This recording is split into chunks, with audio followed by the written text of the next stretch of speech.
एवं आज आम गोटे प्रसंग उत्थापन करुचु जोटा कि गोटे पंचायतराज दिवस संपर्क रे पालन संपर्क रे मो सांगे आम श्री संजय दास वर्मा अच्छा कार्यक्रम रूपायन कमिटी अध्यक्ष बिजू बाबू भारतवर्षर राष्ट्रनीतिज्ञ दलमतर ऊर्ध्वे जी कि विरल भारतीय जी कि अन्य देशर स्वाधीनता संग्राम में भी अंशग्रहण करते एवं तांको देश प्रेमता को कई केबे समालोचना भी करना कि अवकाश नहीं से ऊर्ध्वे एवं भारतर मुक्ति संग्राम अगस्ट विप्लवर योद्धा एवं पंचायतराज सिस्टम जितेबाला आरंभ है जहाँ डॉक्टर बलवंत राय मेहटा तार रूपायन कले जो पंचायतराज व्यवस्थार जनक बोली कह जाए बिजू बाबू 61 रे जितेबाला दायित्व नेले से राज्यर मुख्यमंत्री हिसाब से एवं ताकू जो विभिन्न संलग्न एक्ट गुड़िक जो पारित होकरी पंचायतराज को फोकस दौले तेणु बिजू बाबू को कहुए जब बलवंत राय मेहटा डॉक्टर बलवंत राय मेहटा पंचायतराज व्यवस्थार जनक ताले बिजू बाबू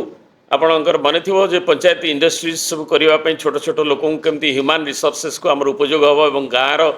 ग्राम्य अर्थनीतिर से विजनरी दूरद्रष्टा ताकू किभली करा से ताकू फोकस दे चारिआडे से सब संस्था को सेतबेले जो प्रतिबद्धता सहित जो बाधा थिला ताकू नेइकरी सब ताकू फोकस करिकरी करुले ताकू कह जाए से जो ग्रामीण जो कुटीर इंडस्ट्री पंचायतराज द्वारा जो ताकू करवा एवं यार से जनक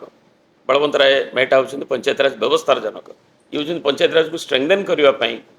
तार जनक एवं तांकर पुणी जिते से द्वितीय बार मुख्यमंत्री हेले राज्यर 90s रे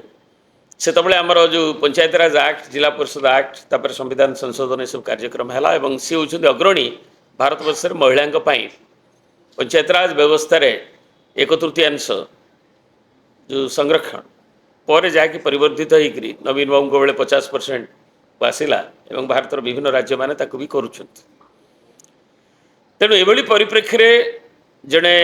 महान जननायक को एवं तांकर जो पंचायतराज तांकर दिवस को जो ओडिशा विधानसभा एक्ट पारित करथिला एवं गला 90 दशकर प्रारंभ ये अनुष्ठित ये बिजू बाबूंकर जयंती रे पंचायतराज दिवस एपरिक सरकार तापर जाइए अन्य सरकार आसिले भी ताको पालन करी आसिछंती किंतु एजाए दुखर कथा जे 5 तारीख दिन आ मात्र रहिला 2 दिन आज काली कौन सी सरकारी निष्पत्ति दि जाए पंचायतराज व्यवस्था रे पंचायतराज दिवस किभली पालन हम जिलापाल मानक एजाए निष्पत्ति कि तार कम्युनिकेशन किछि दिया जाए नाही जे जो राज्यर एटा क्षोभ आनी ये निर्वाचित जो प्रतिनिधि माने अच्छंती राज्य रे एवं ये तेणु सरकार तुरंत विषय निष्पत्ति नहीं करी ताकू कम्युनिकेशन करंतु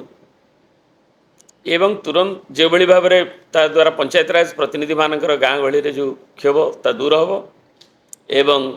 बिजू बाबू भली नेताजी की दलमतर ऊर्ध्वे पंचायतराज व्यवस्था जी शक्तिशाली करिवारे महान भूमिका नहीं थिले तांकू यथार्थ सम्मान हो।